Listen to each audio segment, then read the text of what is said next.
భక్తులందరికీ నమస్కారం అండి. దేవి అనుగ్రహం ఛానల్కి స్వాగతం. దుర్గమ్మ యొక్క ఆశీస్సులు మన అందరిపై ఉండాలి అని చెప్పి మనస్ఫూర్తిగా కోరుకుంటూ ఈరోజు వీడియో స్టార్ట్ చేస్తున్నాను ఫ్రెండ్స్. ఇక ఈరోజు వీడియోలో దుర్గమ్మ ఈరోజు మనతో ఏం చెప్తుంది అంటే, బిడ్డ, నీ కన్న కొడుకు గురించి పచ్చి నిజాలు తెలుసుకో, గుండెలు బాదుకుంటావు తల్లి, జాగ్రత్త. ఇది వింటే తట్టుకోలేవు తల్లి, కాబట్టి నీకు చెప్పాలనే ఈరోజు ఈ సందేశంతో నీ ముందుకొచ్చాను. ఈ సందేశం నువ్వు వినే ముందుగా ఈ దుర్గమ్మని ఒక్కసారి నీ మనసు నిండా తలుచుకొని ధైర్యం తెచ్చుకొని మరీ ఈ సందేశాన్ని విను.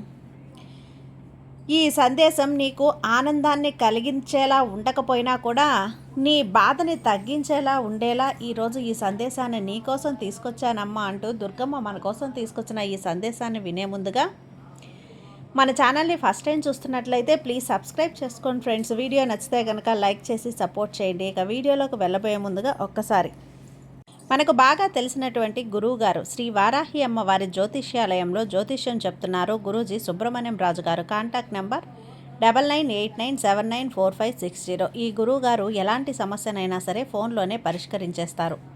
నమ్మకంతో గురువుగారికి కాల్ చేయండి. నెంబర్ 1 స్త్రీ పురుష వశీకరణ స్పెషలిస్ట్.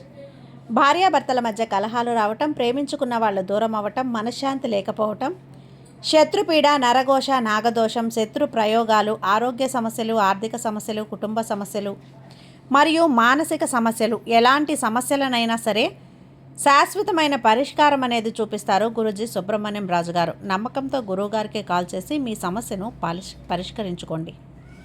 ఇక వీడియోలోకి వచ్చేస్తే, బిడ్డ, ఈరోజు నీ కన్న కొడుకు గురించి నేను చెప్పబోయే కొన్ని పచ్చి నిజాలు నీకు తెలుసుకోవాలమ్మా.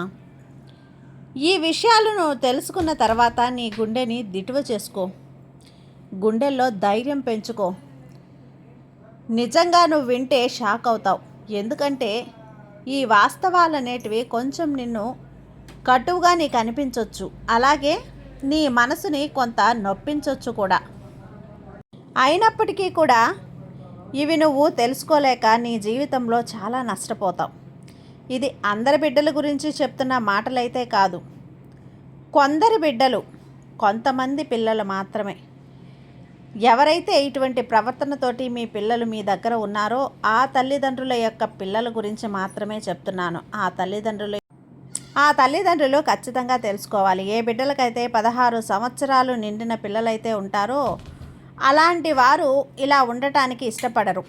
అమ్మ, నాన్న, నానమ్మ, అమ్మమ్మ, అక్క, తమ్ముడు అని చెప్పి ప్రేమగా కుటుంబంతో కలవకపోయినా కూడా ఒంటరిగా ఒక గదిలోనే ఉండడానికి ఇష్టపడుతున్నారు అని చెప్పి వాళ్ళ వ్యతిరేకంగా ఎదురు తిరిగి మాట్లాడుతున్నా, నీ యొక్క తల్లిదండ్రుల మాటలు చెప్పేటువంటి మాటను నిర్లక్ష్యం చేస్తున్నా, ఎక్కువగా స్నేహితులతోటి మాట్లాడుతున్నా, ఫోన్లతో ఎక్కువగా సమయాన్ని కేటాయిస్తున్నా, ఎక్కువగా స్నేహితులతో పాటుగా అక్కడికి వెళ్తున్నాను, ఇక్కడికి వెళ్తున్నాను అని చెప్పి సెలవు తీసుకొని వాళ్ళతో ఎక్కువ రోజులు తిరగటం, బయట వెళ్తున్నా, కాలేజీల్లో వెళ్తున్నాను అని చెప్పి కాలేజీలకు వెళ్లకుండా వేరే చోటుకు వెళ్ళి రకరకాలైనటువంటి ప్రదేశాలలో తిరుగుతూ రకరకాల పనులు చేస్తున్న నీ బిడ్డల గురించి నువ్వు తెలుసుకొని తీరాల్సిందే. ఎందుకంటే నేను పడ్డటువంటి కష్టం నా బిడ్డలు పడకూడదు, నేను పడ్డ సమస్యలు నా బిడ్డలకి రాకూడదు, నాకు దొరికినటువంటి భర్త నా బిడ్డలకు దొరకకూడదు అని చెప్పి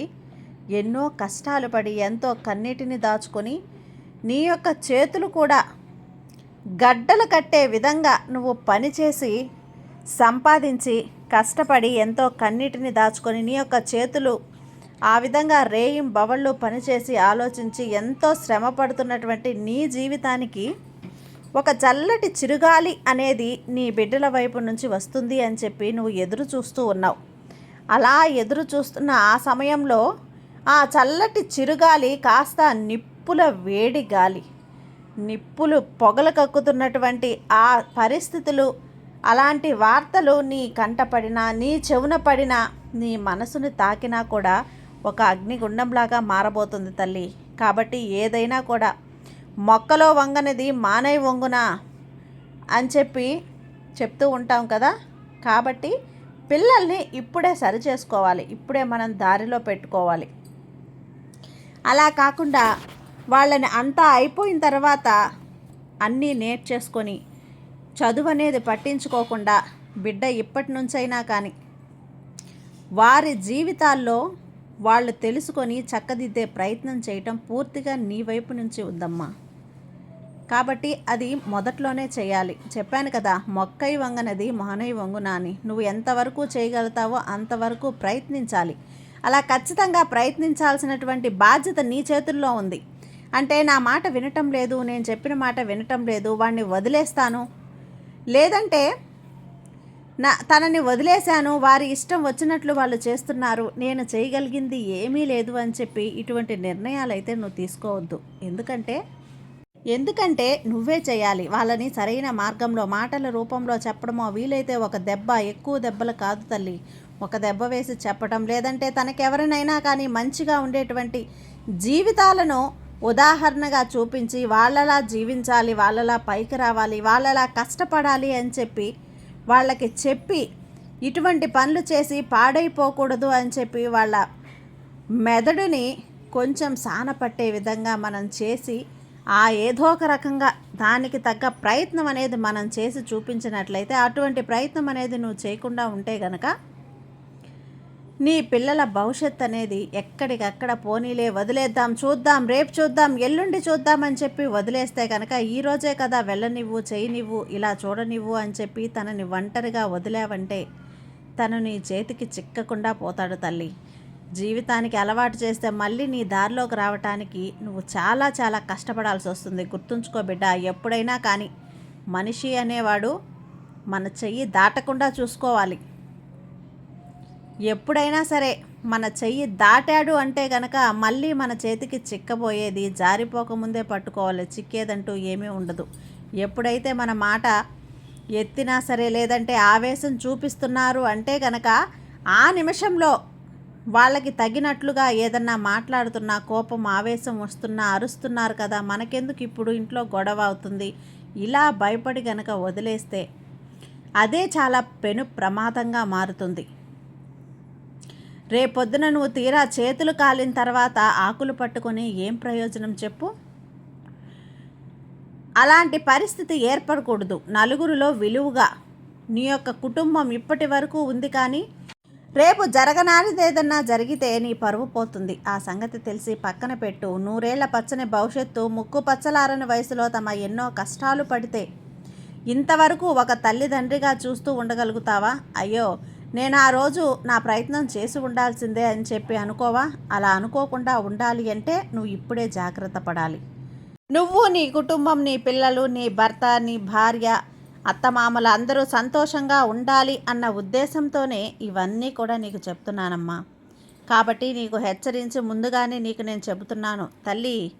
ఇది నువ్వు తెలుసుకున్నావు అంటే గనక నీ జీవితం చాలా బాగుపడుతుంది. ఎందుకు ఇలా చెప్తున్నారు బాబా అని ఆలోచించు, అంతేకాని ఆవేశపడి కోపగించుకోకుండా ఒక్కసారి నిదానంగా కూర్చొని నీ కొడుకు గురించి కానీ, నీ కూతురు గురించి కానీ, వాళ్ళ యొక్క ప్రవర్తన, నడవడిక ఏ విధంగా ఉంది అని చెప్పి ఆలోచించుకో.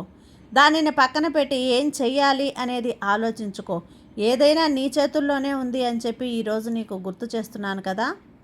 నువ్వు చేయడానికి నీకు ఒక ధైర్యాన్ని, అండని, అలాగే భరోసాని నీకు నేను ధైర్యంగా ఈ దుర్గమ్మని ఎప్పుడు నీ వెంటే ఉంటాను. నీ తల్లిగా నేను ఎప్పుడు నీకు ధైర్యాన్ని ఇస్తూనే ఉంటాను. కాబట్టి నీ బిడ్డని నువ్వు చక్కదిద్దుకోవటంలో నీ పని నువ్వు చేయాల్సినటువంటి నీ వంతైనటువంటి పనిని, నువ్వు బాధ్యతని నువ్వు స్టార్ట్ చేయి బిడ్డ. నీ వెనక ఈ దుర్గమ్మ ఉండి నేను నిన్ను కాపాడుతాను తల్లి, నీకు సహాయంగా ఉంటాను. చెప్పాను కదా, ఇక నుంచి నీ బిడ్డ జీవితం నీ చేతుల్లోనే ఉంటుంది. నిన్ను దాటి పోనివ్వను, నీ చేయి దాటి నేను అస్సలు పోనివ్వనమ్మా. నీ కుటుంబం ఎప్పుడూ సంతోషంగా ఉండేలా నేను చూస్తాను. సంతోషంగా ఉండు బిడ్డ.